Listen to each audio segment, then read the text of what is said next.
with him. I was married, on paper still, to the love of my life for 12 years. We met when he was 38 and I was 29.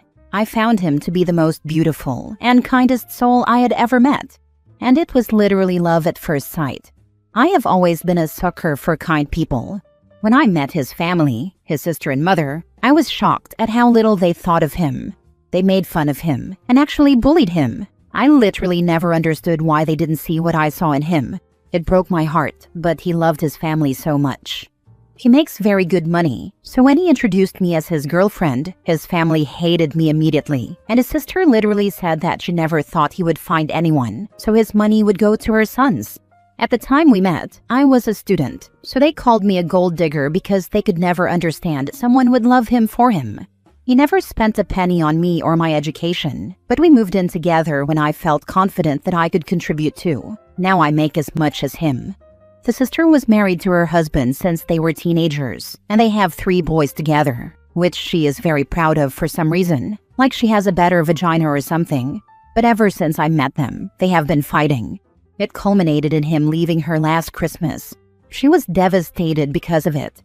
One day, my husband called me to tell me that he was meeting up with her after work, so I asked how she was, and he said that she was not doing all right. I made the mistake of saying that I have never seen these two happy. Maybe she is broken now, but she will see that too, and be happy he took this step. They are miserable together.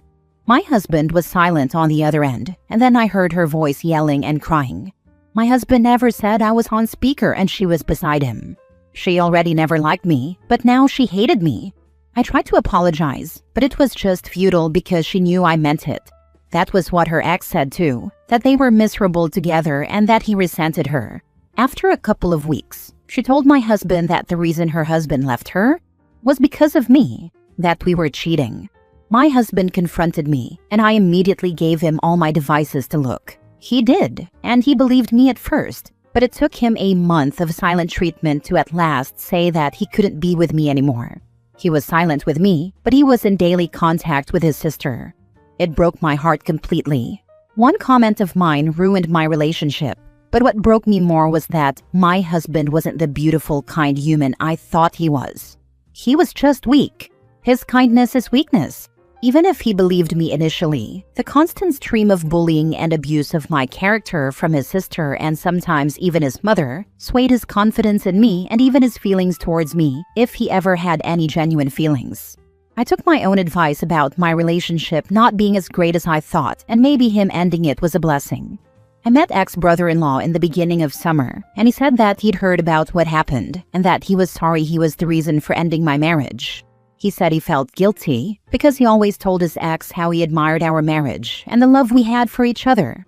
He compared it to what he wanted in a relationship, so he felt partially responsible for driving his ex-wife to try to hurt me that way. We kept in touch over text for a few months, and we slept together for the first time about a couple of months ago. I know it is very low, but I felt very vindicated. I don't feel as hurt at the injustice of being falsely accused of something like that, because it feels like I have done what they accused me of now. But I do feel some guilt sometimes, especially last week when my husband wanted to meet and discuss maybe postponing the divorce until we talk, and maybe talk to a therapist. Ironically, he now believes me because his sister is crazy. It is too late, dear husband. Now for the comments. You do know the ex-brother-in-law will throw you under the bus as soon as he needs to, don't you? What more can happen that hasn't already happened? I lost my husband and my safety. So you got accused of something you didn't do, so ended up doing it anyway? You do know this is probably going to get out at some point, right? Then everyone will just assume you were lying from the start. Yeah, who is gonna believe that was the first time OP and ex-brother-in-law hooked up? Yeah, nobody LMAO. Nobody believed me even before I slept with my ex-brother-in-law either. Everyone believed my husband, including our mutual friends. When he asked me to move out in 2 weeks, nobody believed a good man like him would do something like this if he didn't have solid evidence. Only my sisters and closest friend believed me, and of course ex-brother-in-law, but his reputation was in the mud too because he divorced the mother of his 3 children. So really, nothing would change reputation-wise. Your ex has been bullied and abused into being a doormat. That doesn't excuse his BS, but it does explain it. Him leaving you is 100% a mercy. His family baggage would have manifested in some terminal way eventually, and better now than later. But why stay enmeshed in this family and their BS? Your former brother-in-law played his own part in his toxic marriage. The only thing you've done is confirm all of your ex's worst thoughts of you and himself. For what? That's criticism I can respect. I have no answer other than familiarity and bonding over same experience. Next story. My ex's girl bestie learned what it's like to not be the hottest girl in the room. Okay, so this is petty but kind of funny to me, so I thought I'd post. So back in the day, I was in love with this guy who we will call Jay. I let him treat me like dirt and whatever. You've all heard it before. It's embarrassing, but I learned from it and moved on. Anyway, he had a girl bestie, who we will call Amy, and she was actually one of the most passive-aggressive people I've ever met in my life. Super mean to me, and at the time I was a bit chubbier, so she was able to make me feel super bad about myself.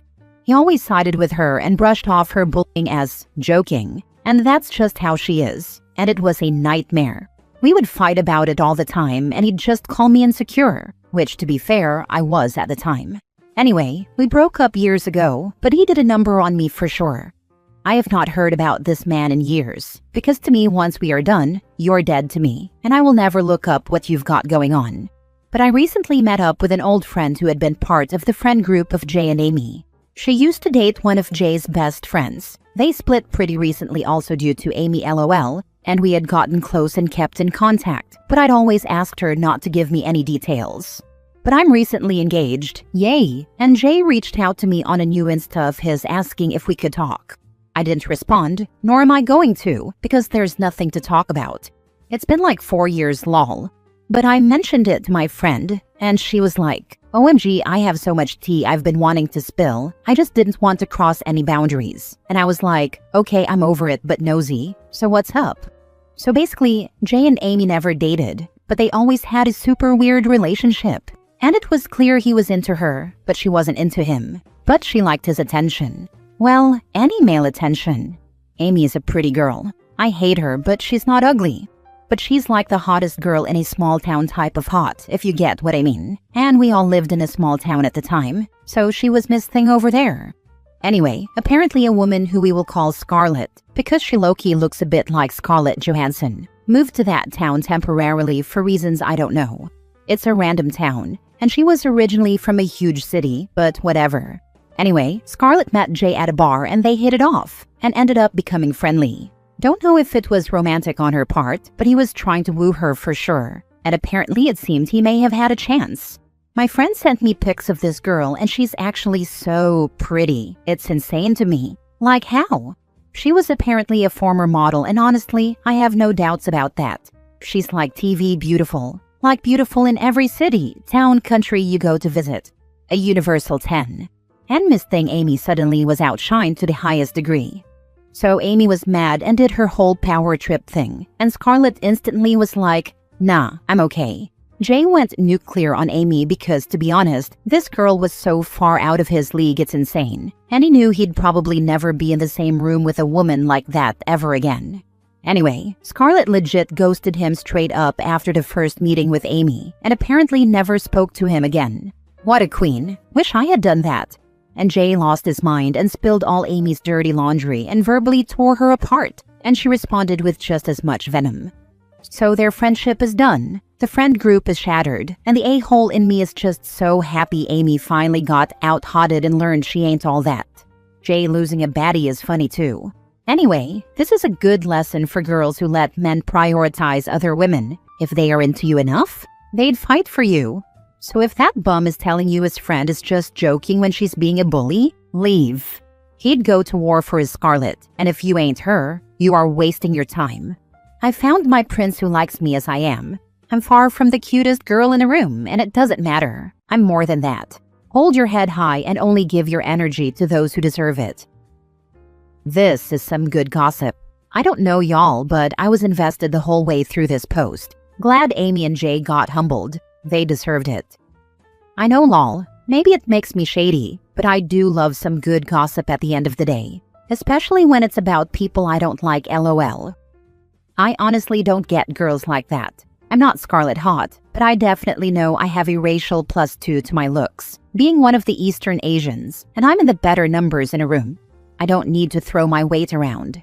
I tried to hype my guy friends up, but I rarely had them for long because I honestly had too many waiting for their shot friends and not real ones. She sounds super insecure, and that's ugly as heck. Your man sounds awesome, and I hope you have many long years of happiness together. One of my best friends growing up still is, Scarlet hot, and I gotta be honest, being the second prettiest girl in the friend group was freaking great. She always had a boyfriend and was the absolute goat at turning guys away and pointing them right in my direction.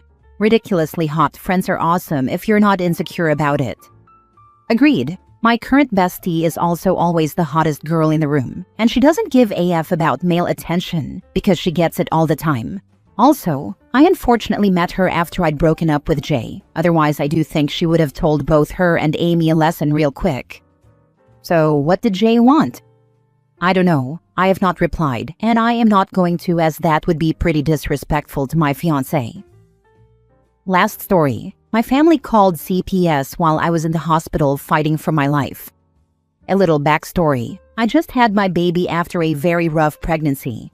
I had to get what is called a nephrostomy tube through my back and into my kidney, like a catheter kind of, to help drain the kidney because the kidney couldn't drain on its own.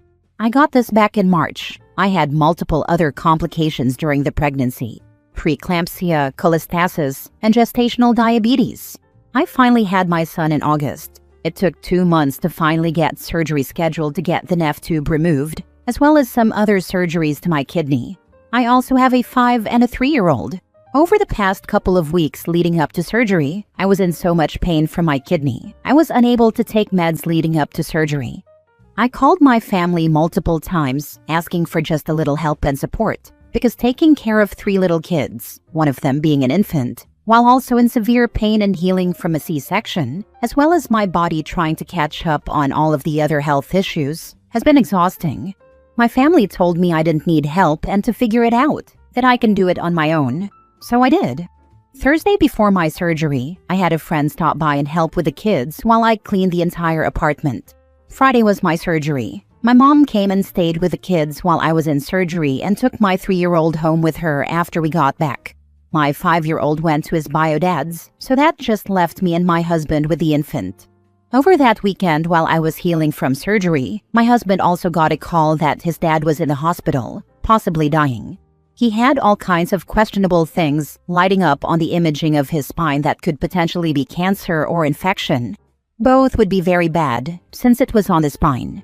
So Saturday evening, the day after my surgery, my husband took the baby, went and picked up our 3-year-old, and went to the hospital with the kids to see his dad.